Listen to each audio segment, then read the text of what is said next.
começar falando sobre carvão mineral.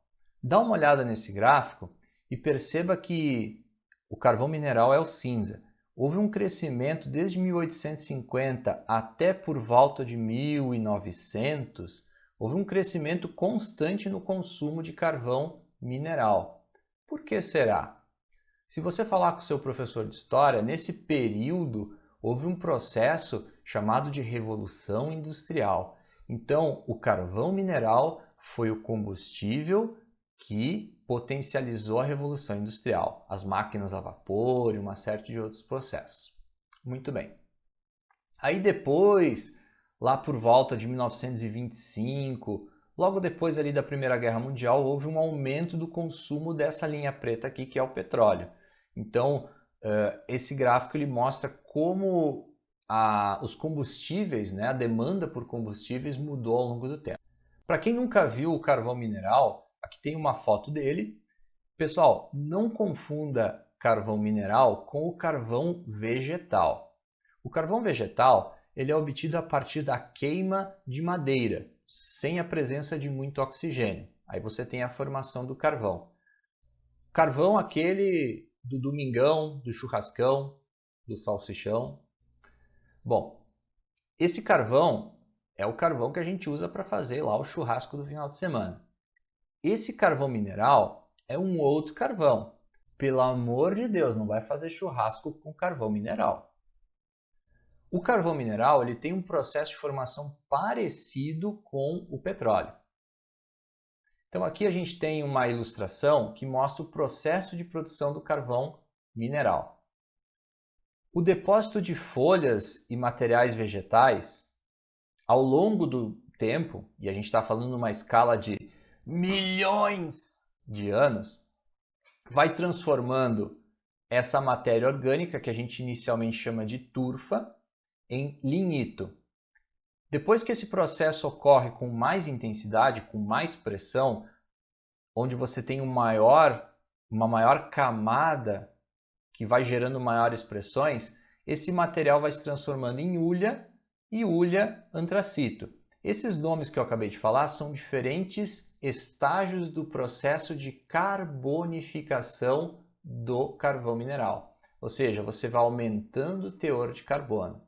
Muito importante, o teor de carbono vai determinar o poder calorífico desse combustível.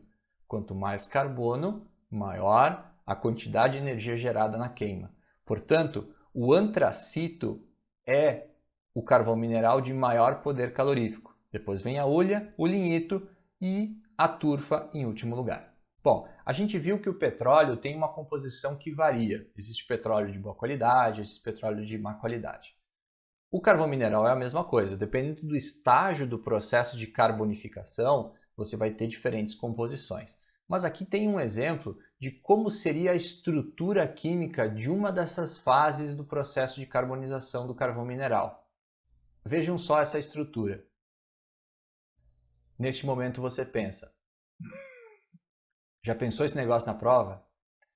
Essa estrutura complexa, ela tem predominantemente anéis aromáticos. Observe aqui que é cheio de anel aromático, cheio de estruturas cíclicas, mas além disso, de vez em quando aparecem uns átomos de enxofre. Então, o carvão mineral é dos combustíveis fósseis o pior combustível em termos de meio ambiente. Ele tem muito enxofre. Falando em meio ambiente, o uso do carvão mineral como combustível, vamos fazer um paralelo em pontos positivos e negativos em relação ao uso do carvão mineral. O primeiro aspecto positivo do carvão mineral é a sua abundância. Tem muito carvão mineral no planeta. Além disso, a distribuição desse carvão ela é mais homogênea que o petróleo. Lembra daquele gráfico onde trazia lá o Irã com altas reservas e o Brasil lá embaixo? Então, o jogo mudou. O Brasil tem grandes reservas de carvão mineral. E essa distribuição é mais homogênea pelos países, não tem uma distribuição tão heterogênea como é o caso do petróleo. Além disso, em comparação ao petróleo, a gente tem um custo menor e a gente tem uma maior estabilidade nos preços. O petróleo, você deve acompanhar por aí, há uma oscilação no preço do petróleo, o mercado financeiro acaba todo sendo afetado. No caso do carvão mineral, esse preço ele é mais linear, ele é mais estável, o que traz um aspecto positivo no seu uso. Porém, todavia, entretanto, nós temos os pontos negativos. E o principal ponto negativo é a questão do meio ambiente.